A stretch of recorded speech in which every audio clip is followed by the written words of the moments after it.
ধৈর্য ধারণ করবে, আমি আল্লাহ ওই বান্দাদেরকে বিনা হিসাবে জান্নাত দান করব। ওরে নবীর উম্মতের দল, এজন্য যদি আমি আপনি ধৈর্য ধারণ করতে পারি, তাহলে ওই যে বলেছিলাম দুইটা বিষয়ের উপর আমল করতে আমার আপনার পক্ষে সম্ভব হবে কিনা? সম্ভব হবে না? অবশ্যই সম্ভব হবে। দুনিয়ার সেক্টরে যদি আপনার সফলতা অর্জন হতে হয়, এক নাম্বার আপনার কি লাগবে? পুঁজি লাগবে। ঠিক তেমন ভাবে দিনের উপর চলতে চান, দিন সম্পর্কে আপনার জ্ঞান থাকতে হবে। দুই নাম্বার হচ্ছে দুনিয়ার সেক্টরে যদি আপনি ব্যবসার মধ্যে সফলতা আসতে হয়, আপনার জন্য পুঁজি থাকা জরুরি। ঠিক তেমন ভাবে আপনি আমল করতেছেন, ওই আমলটা আল্লাহর কাছে গ্রহণযোগ্যতা আসতে হলে আপনার কি থাকতে হবে? ঈমান থাকতে হবে। তিন নাম্বার আসেন, দুনিয়ার সেক্টরে যদি আপনি সফলতা অর্জন হতে হয়, আপনার চেষ্টা লাগবে। কি লাগবে? চেষ্টা লাগবে। যদি আপনি চেষ্টা করতে পারেন, আল্লাহ রাস্তা দেখায় দিবে না? আল্লাহ বলেন, ওয়াল্লাযিনা জাহাদু ফিনা লানাহদিয়ান্নাহুম সুবুলানা, যারা আমি আল্লাহকে পাওয়ার উদ্দেশ্যে চেষ্টা করবে, আমি আল্লাহ ওই বান্দার জন্য অনেকগুলো রাস্তা দেখায় দিই। সুবহানাল্লাহ বলেন। সাবিল এক বচন, তার বহু বচন হচ্ছে সুবুল। সাবিল এক রাস্তা, সুবুল হচ্ছে বহু রাস্তা। আপনি চেষ্টা করেন, আল্লাহ রাস্তা দেখাবে কিনা? আরে নবীর উম্মতের দল, এজন্য যদি আপনি দিনের উপর চলতে চান, যদি আপনি চেষ্টা করতে পারেন, আল্লাহ আপনাকে রাস্তা দেখায় দিবে কিনা? আল্লাহ তাআলা বলেন, ওয়াল্লাযিনা জাহাদু ফিনা লানাহদিয়ান্নাহুম সুবুলানা ওয়া ইন্নাল্লাহা লামাআল মুহসিনিন।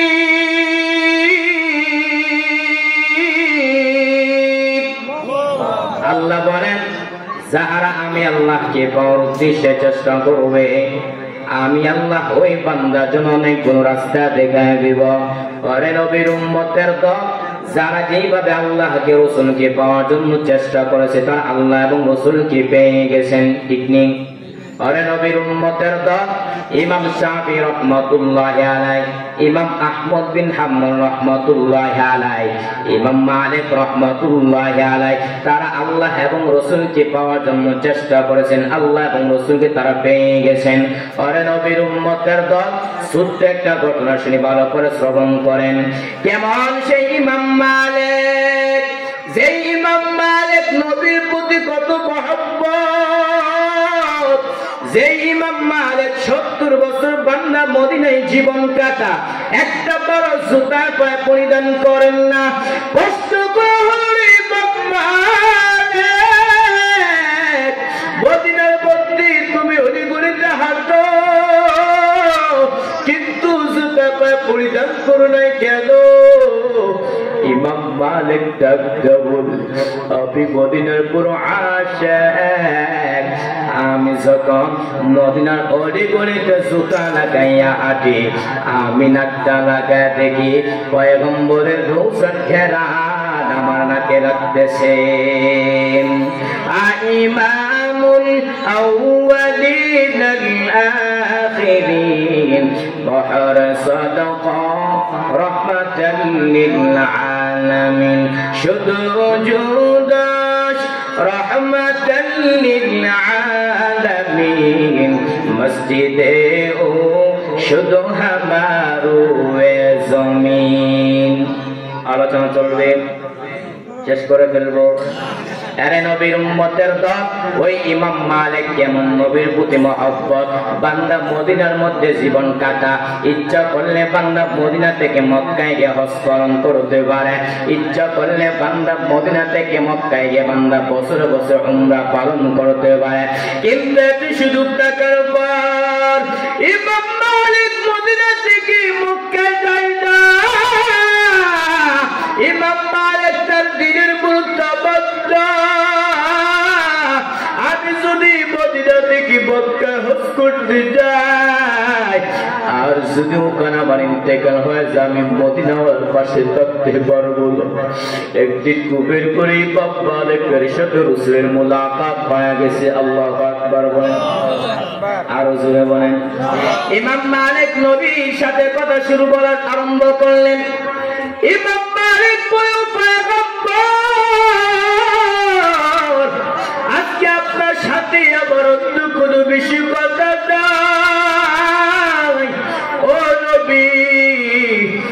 আপনি আমাকে জানায় দেন না আমার হায়াতটা কত। নবী আমার ডান হাত উঁচু করে 5টা আঙ্গুল দেখাইছে, দেখানোর পরে ইমাম মালিকের ঘুম ভেঙে গেছে। ইমাম মালিক টেনশনের মধ্যে পড়ে গেলেন। নবী আমার 5টা আঙ্গুল কি বুঝাইছে?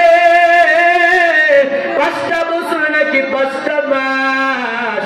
ইমাম মালিক তার খাদেমকে বলে, এ খাদেম জলদি করে আল্লাহ ইবনে সিনার কাছে যাও, তার কাছে যাইয়া স্বপ্নের ব্যাখ্যাটা জানো, তবে আমি ইমাম মালিক নামটা বলবো না। খাদেম দৌড়াইয়া ইমাম মালিকের আল্লাহ ইবনে সিনার কাছে গিয়ে বলতে লাগলো, এক আল্লাহর বান্দার সাথে রাসূল মুলাকাত। এবার আপনি নবী ওই আল্লাহর বান্দা নবী কি প্রশ্ন করলেন, ও নবী আপনি আমার হায়াতটা জানেন? নবী আমার 5টা আঙ্গুল দেখাইছে, এবার আপনি স্বপ্নের ব্যাখ্যা করেন 5টা দিন নাকি 5টা বছর নাকি 5টা মাস? আল্লামা ইবনে সিরিন বলেন, যেই বান্দা স্বপ্ন দেখেছে তার নামটা বলতে হবে। খাদেম বললেন নাম বলা যাবে না। আল্লামা ইবনে সিরিন বলেন, যেই বান্দা স্বপ্ন দেখেছে তার স্বপ্নের ব্যাখ্যা দেওয়া যাবে না। কারণটা হলো যেই বান্দা স্বপ্ন দেখেছে তার অনুযায়ী স্বপ্নের ব্যাখ্যা দেওয়া হবে। কোন বেঈমান যদি বলে আমার নবী ডাস্টবিনের মধ্যে পড়ে আছে, আমি বলবো ওই বেঈমানের ঈমান ডাস্টবিনে পড়ে আছে। আল্লামা ইবনে সিরিন বলেন, যেই বান্দা স্বপ্ন দেখেছি তার নামটা বলতে হবে। খাদেম বললেন নাম বলা যাবে না। আল্লামা ইবনে সিরিন বলেন স্বপ্নের ব্যাখ্যা দেওয়া যাবে না। খাদেম দৌড়াইয়া ইমাম মালিকের কাছে বলতে লাগলো, আসসালামু আলাইকুম শাইখ আমার, আপনার নাম না বলে স্বপ্নের ব্যাখ্যা দিবে না। ইমাম মালিক তার খাদেমকে বলি, খাদেম জলদি করে আল্লাহ ইবনে সিরিনের কাছে আমার নামটা বলে দাও, তারপর স্বপ্নের ব্যাখ্যা জানাবো রাসূল। খাদেম যখন আল্লাহ ইবনে সিরিনকে বললেন, আল্লামা ইবনে সিরিন বলেন, আমিও মনে ভেবেছিলাম যে স্বপ্নটা ইমাম মালিক ছাড়া অন্য কেউ দেখতে পারে না।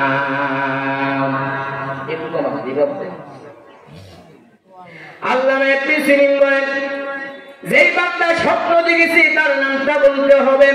আল্লামা ইবনে সিরিন বলেন, আমিও মনে মনে ভেবেছিলাম যে স্বপ্নটা ইমাম মালিক ছাড়া অন্য কেউ দেখতে পারে নাই।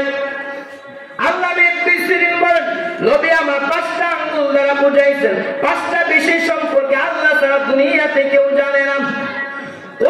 লা ইয়ালামু মান ফিস সামাওয়াতি ওয়াল আরদি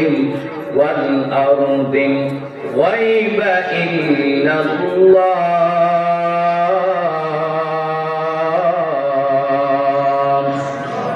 আল্লাহ বলেন, আসমান এবং জমিনের মধ্যে এমন কয়েকটা বিষয় আছে যে বিষয়টা আল্লাহ ছাড়া দুনিয়াতে কেউ জানে না। 1 নম্বরে একটা মানুষ আগামীকাল কি করবে কি খাবে কে জানেন? 2 নম্বরে একটা মানুষ আগামীকাল কি রুজি করবে কে জানেন? 3 নম্বরে একটা মানুষ আগামীকাল কখন কোথায় মারা যাবে কে জানেন? 4 নম্বরে আগামীকাল বৃষ্টি হবে নাকি হবে না কে জানেন? 5 নম্বরে মায়ের গর্ভের সন্তানটা ছেলে হবে নাকি মেয়ে হবে কে জানেন? ইমাম মালিক স্বপ্নের ব্যাখ্যা জানার পরে আর মদিনা থেকে মক্কায় যায় না। ইমাম মালিক তার দিনের গুরুত্ব বদ্ধ, আমি যদি মদিনা থেকে মক্কায় হজ করতে যাই আর যদি আমার ইন্তেকাল হয়ে যায়, আমি তো মদিনাওয়ালার পাশে থাকতে পারবো না। ওরে নবীর উম্মতের দল, ওই যে ইমাম মালিক করেন তারা তো নবীকে এমনি এমনি মহব্বত করছে নাকি? যেই নবী আমার আমাদের আশা বলেন, হেরে সাহাবায়ে কেরাম, আমি একদিন রাসূল এবং বিছানায় শোয়ার পর হঠাৎ দেখতে পেলাম নবী আমার পাশে নাই। নবীকে বুঝার জন্য যাইয়া দেখলাম নবী আমার জান্নাতুল বাকির মধ্যে যাইয়া উম্মতের মাগফিরাত কামনা করতেছেন। আর আল্লাহ কি বলতেছেন? ইন তুআযিবুহুম ফাইন্নাহুম ইবাদুক ওয়া ইন তাগফির লাহুম ফাইন্নাকা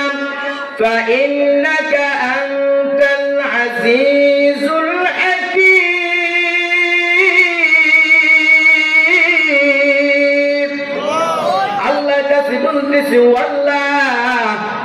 তুআযিবুম ফাইন্নাহুম ইবাদুক, ও আল্লাহ যদি আপনি তাদেরকে শাস্তি দেন তারাই তো আপনার বড় বান্দা, ওয়া ইন তাগফির